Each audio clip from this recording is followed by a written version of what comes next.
I put my dad in the street against a heavyweight. I've gone back to the dad. I've punched him a few more times. There's 5 blokes outside my front door. Can you come and help One me? hell of a fucking story, so stay tuned.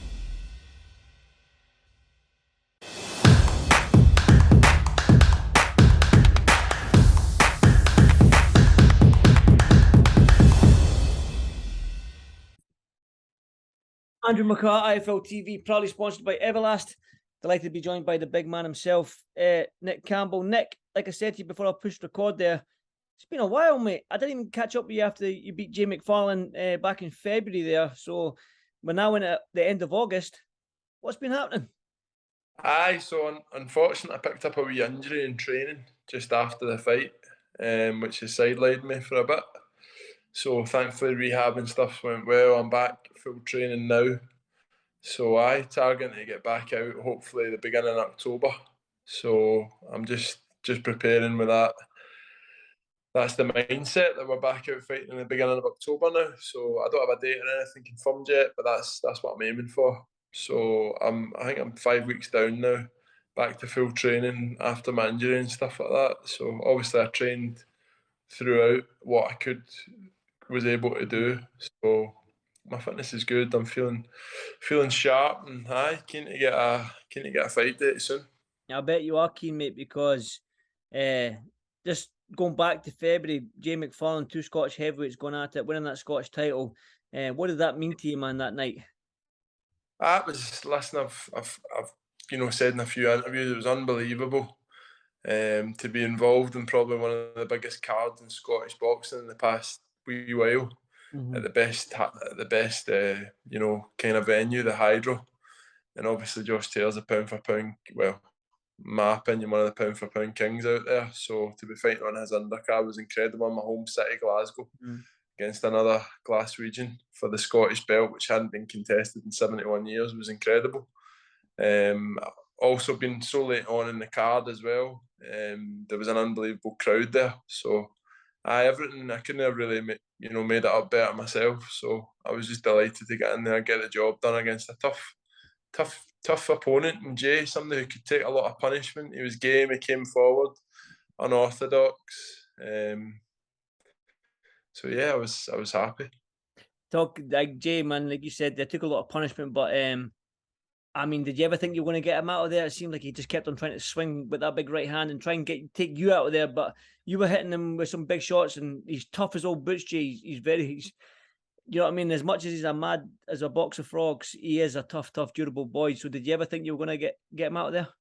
Do you know what? I always, looking back at it, you think, oh, Jesus Christ, what's it going to take to get this guy out of here? But at the time, I was just focused on the job. So I wasn't really thinking, oh, am I going to get him out? Am I not get him out? I just wanted to beat him. Mm-hmm. And I think I'd done that for 7 rounds, to be honest with you. He caught me with a good overhand right and a good body shot. But other than that, I was never really in trouble. And to be honest with you as well, Jay was probably weighed over 20 stone on the night. So he's a big lump of a man, you know what I mean? He can absorb a lot of punishment. But listen, I thought, considering my experience, that's my 20th fight, pro or amateur, 5th fight as a pro. Jay's had nearly 20 pro fights.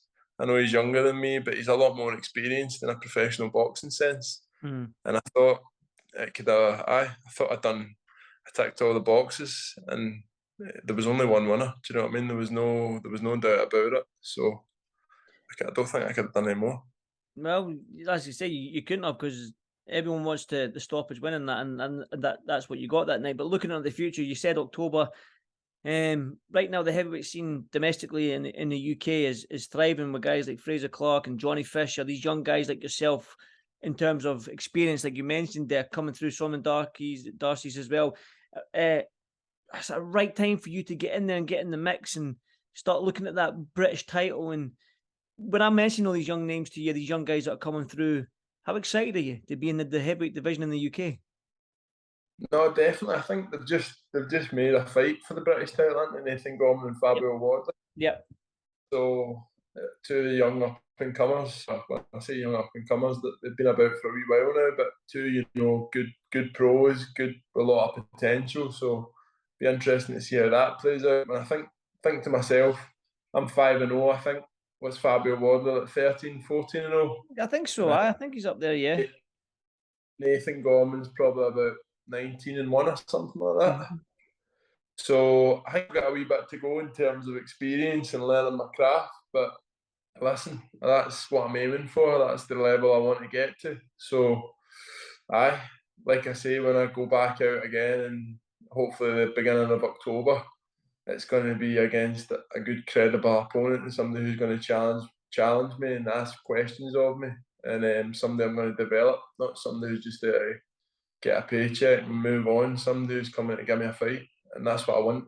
Every time a wee step up, a little bit better opposition, something that I'm going to learn. It's going to pose me questions, and I'm going to have to, show that all the things I'm working on in the gym are working and I'm improving. You're 5-0 with 5 knockouts. So when people look at your record, they're going to think that you're a knockout artist and that. But you can box as well. It's not, you just don't go in there one big haymaker and swing from the rafters. You're very, very neat with your punching. You deliver the punch as well. So October, do you think you can carry on that 100% record and get that 6-0, 6 knockouts?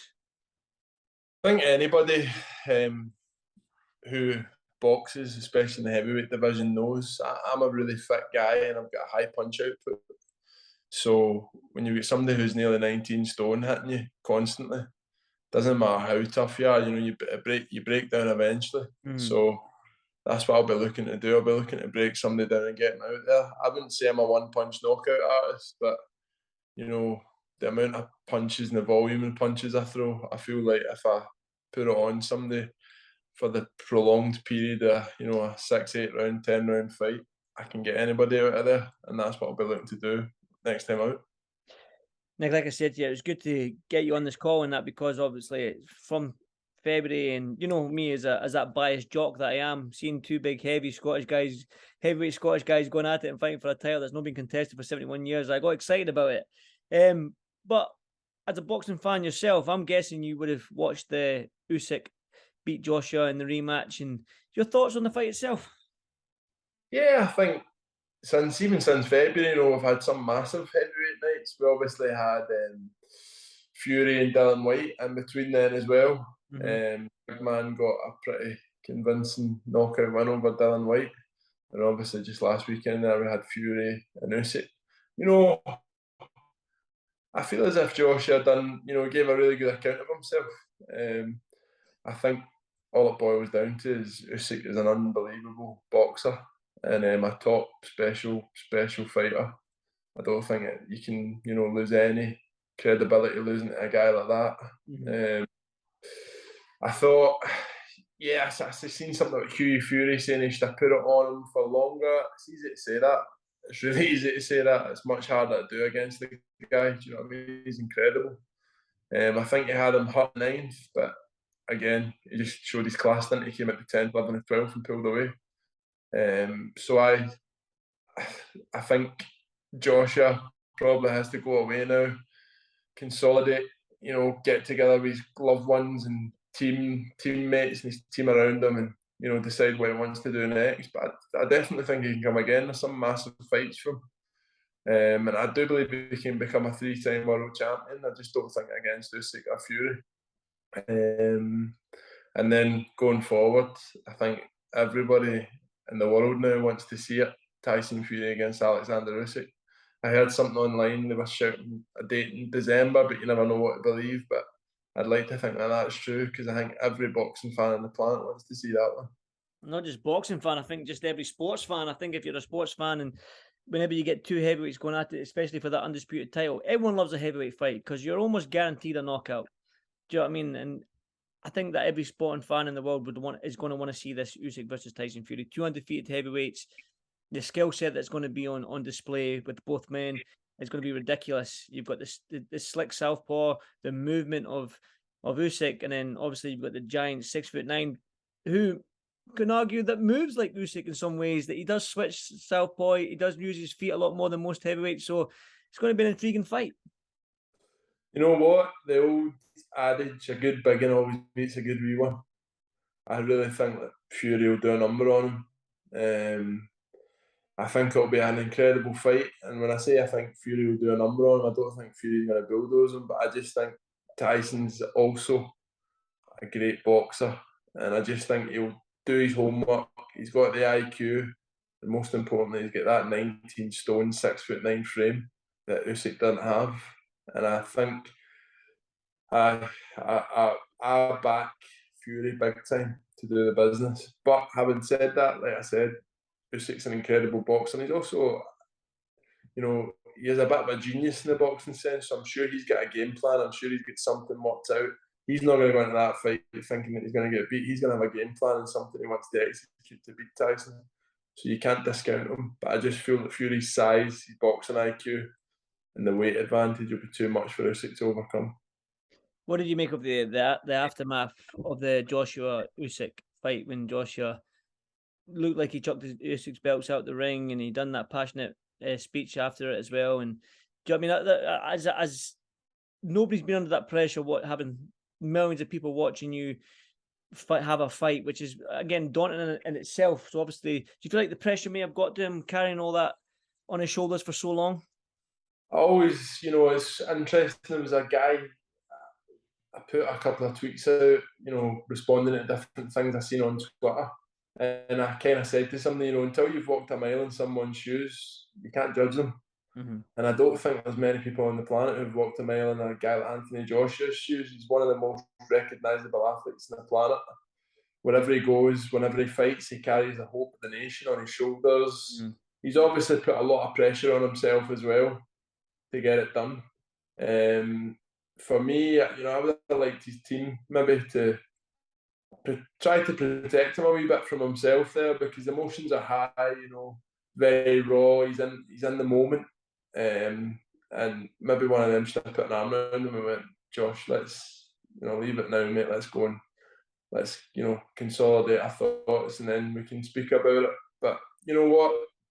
I think what Eddie Hearn said, the guy's a role model to millions of young kids growing up. He's changed the landscape of British boxing for the good. And he's changed heavyweight boxing. Until Joshua came along, heavyweight boxing was boring. The guy's changed the division, do you know what I mean? And now look at it, it's bustling.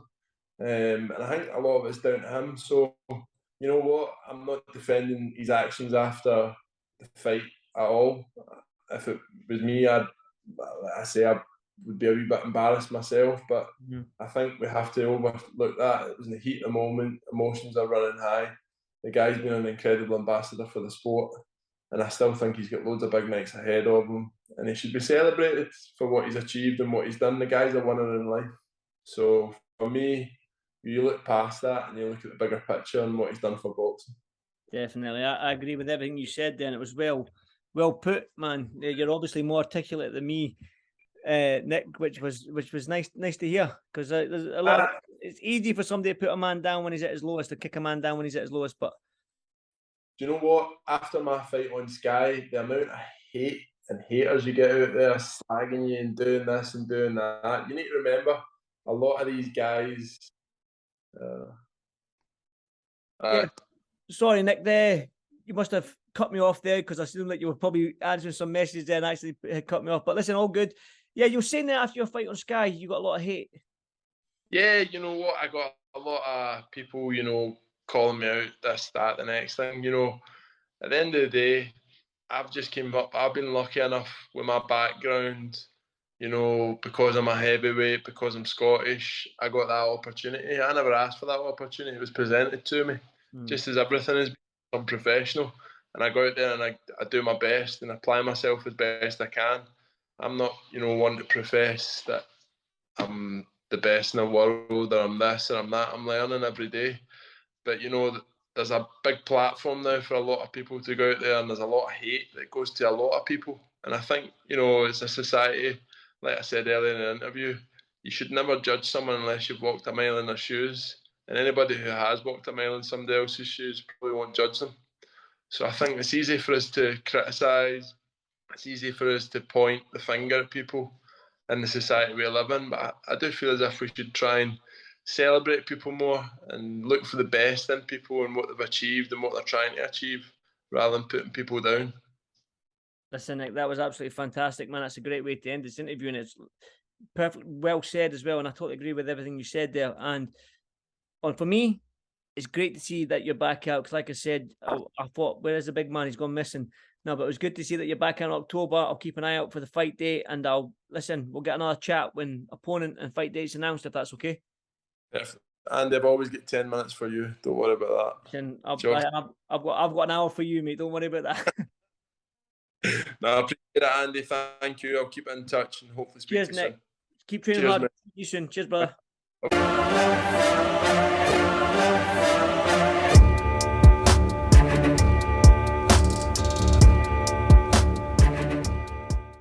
Yeah, I put my dad in the street against a heavyweight. I've gone back to the dad. I've punched him a few more There's times. 5 blokes outside my front door. You coming out? One hell of a fucking story, so stay tuned.